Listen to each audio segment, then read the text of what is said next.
മധ്യകേരളത്തിലും മനുഷ്യച്ചങ്ങല ജനകീയ പ്രതിരോധത്തിന്റെ മനുഷ്യക്കോട്ടയായി മാറി. 6 ലക്ഷത്തോളം പേർ തൃശൂർ, എറണാകുളം, ആലപ്പുഴ ജില്ലകളിലായി പ്രക്ഷോഭത്തിന്റെ ഭാഗമായി.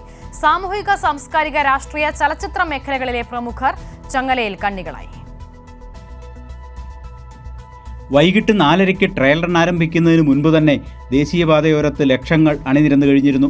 തൃശൂർ ജില്ലാ അതിർത്തിയായ ചെറുതുരുത്തി മുതൽ ആലപ്പുഴ ജില്ലാ അതിർത്തിയായ ഓച്ചിറ വരെ 200-ലധികം കിലോമീറ്റർ നീളത്തിൽ പ്രതിരോധത്തിൻ്റെ മനുഷ്യമതിൽ തീർന്നപ്പോൾ അണിനിരുന്നത് 6 ലക്ഷത്തിലധികം പേരാണ്. എറണാകുളം ജില്ലയിൽ അങ്കമാലി പൊങ്ങം ജംഗ്ഷനിൽ ഡിവൈഎഫ്ഐ സംസ്ഥാന സെക്രട്ടേറിയറ്റ് അംഗം മീനു സുകുമാരൻ ആദ്യ കണ്ണിയായി. അവസാന കണ്ണിയായി അരൂരിൽ കൊച്ചി MLA KJ മാക്സിയും കൈകോർത്തു. Professor MK Sanu, CN Mohanan, M Swaraj, Sunil Peelayidam, Sebastian Paul, സംവിധായകൻ ആഷിഖ് അബു, നടൻ ഇബ്രാഹിം കുട്ടി തുടങ്ങി ഒട്ടേറെ പേർ വൈറ്റിലയിൽ കണ്ണുചേർന്നു. ആലപ്പുഴ ജില്ലയിൽ 2 ലക്ഷത്തോളം പേരാണ് മനുഷ്യച്ചങ്ങലയിൽ കണ്ണികളായത്. ജില്ലയുടെ വടക്കേയറ്റമായ അരൂരിൽ ദലീമ MLA ആദ്യ കണ്ണിയായി. തെക്കേയറ്റമായ ഓച്ചിറയിൽ രക്തസാക്ഷി വാസുദേവ പിള്ളയുടെ സഹോദരി രാജമ്മ ടീച്ചർ അവസാന കണ്ണിയുമായി.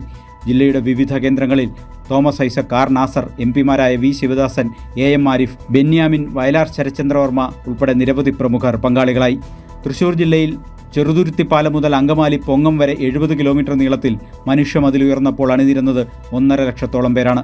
K സച്ചിദാനന്ദൻ, അശോകൻ ചെരുവിൽ, കരിവള്ളൂർ മുരളി, കവി C രാവുണ്ണി, സംവിധായകൻ പ്രിയനന്ദനൻ, ഏങ്ങണ്ടിയൂർ ചന്ദ്രശേഖരൻ തുടങ്ങി സാംസ്കാരിക മേഖലയിലെ പ്രമുഖർ തൃശൂരിൽ കണ്ണികളായി.